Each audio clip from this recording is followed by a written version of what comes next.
혹시 그거 아세요? 우리가 잘 안다고 생각했던 옛 이야기 속에 사실은 전혀 다른 세계가 숨어 있다는 거예요.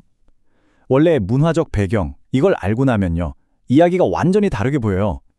오늘은 바로 그 숨겨진 의미를 한번 찾아가 보려고 합니다. 옛날 이야기 읽다가 뭔가 중요한 걸 놓치고 있는 것 같은데? 하는 느낌 혹시 받아보신 적 있으세요? 줄거리는 알겠는데 진짜 핵심적인 의미는 뭔가 안개 속에 가려진 것 같고 마치 중요한 퍼즐 조각 하나가 빠진 느낌이랄까요? 오늘 우리가 파헤쳐 볼 게 바로 이 의미의 빈틈입니다. 네, 바로 이런 느낌이죠. 우리가 흑백 영화를 볼 때 누가 나오고 무슨 일이 일어나는지는 알잖아요? 근데 그 장면을 가득 채웠을 생생한 색감, 그 깊이감은 전혀 느낄 수가 없죠. 옛 이야기를 맥락 없이 읽는 게 딱 그런 거예요.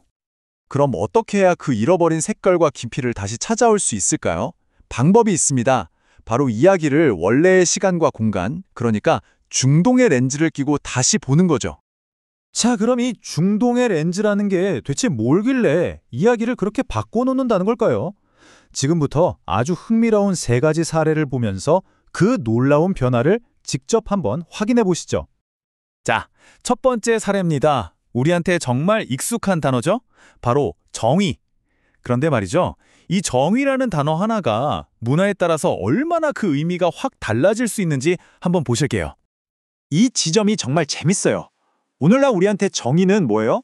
보통 법 앞에서 모두가 평등한 거, 법을 공정하게 적용하는 걸 생각하죠. 그런데 고대 중동에서 말하는 정의는 완전히 다른 그림이었어요. 그건 바로 약하고 소외된 사람들을 적극적으로 돕는 행동 그 자체였거든요. 그러니까 개념의 무게중심이 아예 다른 데 있었던 거죠. 바로 이 구절을 보면 그 개념이 확 와닿습니다. 욥이 자기가 의롭다고 말하는 근거가 뭐였나요? 저는 법을 잘 지켰습니다가 아니었어요. 나는 보지 못하는 사람의 눈이 되어 주었고 걷지 못하는 사람의 발이 되어 주었다. 바로 이런 구체적인 돌봄의 행동이었던 거죠. 정의가 그냥 머릿속에 있는 추상적인 원칙이 아니라 정말 살아 숨쉬는 실천이었던 겁니다. 자, 그럼 이제 두 번째 사례로 넘어가 볼까요? 이번에는요, 말의 내용도 중요하지만 그 말을 어떤 구조로 하느냐가 얼마나 강력한 메시지를 전달하는지 한번 살펴보겠습니다. 한번 상상해 보세요. 요즘 우리는 중요한 내용을 강조할 때 글씨를 굵게 하거나 밑줄을 긋잖아요. 그런데 그런 게 전혀 없던 고대 시대에는 어떻게 했을까요? 그냥 목소리만 크게 했을까요? 아니요. 그 사람들은 아주 정교하고 세련된 언어적 장치를 사용했습니다. 자, 여기 정말 재미있는 구조가 숨어 있어요. 왼쪽 엘리야 이야기랑 오른쪽 엘리사 이야기가 마치 거울을 보는 것처럼 정확하게 대칭을 이루고 있죠? 보세요. A, B, C, D 네 단계를 따라서요. 이스라엘에 많은 사람이 있었지만 특정 시대에 아무도 도움을 받지 못했고 결국 이방인 딱 한 사람만 구원받았다. 이 패턴이 그대로 반복되고 있잖아요. 이런 기법을 교차 대구법이라고 하는데요. 당시 이걸 듣던 사람들은 이 익숙한 리듬을 따라가다가 마지막 뒷부분에서 아 하고 무릎을 탁 찌게 되는 거예요.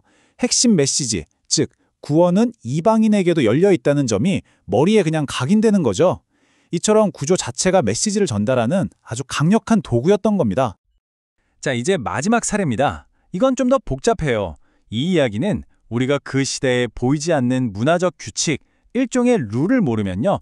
이야기의 의미를 완전히 잘못 해석하게 될 수도 있습니다. 현대 독자라면 당연히 이런 질문부터 하겠죠. 아니, 어떻게 모르는 여자가 남의 집 개인적인 저녁 식사 자리에 불쑥 들어올 수가 있지? 이상하잖아요. 자, 여기서부터 문화적 맥락이라는 열쇠로 이 미스터리를 하나씩 풀어보겠습니다. 여기서 아주 결정적인 단서가 나옵니다. 사실 이 여자는 갑자기 뿅 하고 나타난 침입자가 아니었어요. 예수가 그 집에 도착했을 때 이미 그 자리에 있었던 거죠. 그리고 주인이 예수에게 얼마나 무례하게 구는지 그 모든 걸 처음부터 끝까지 지켜본 목격자였던 겁니다. 이 사실 하나가 이야기 전체의 판을 뒤집어 놓습니다.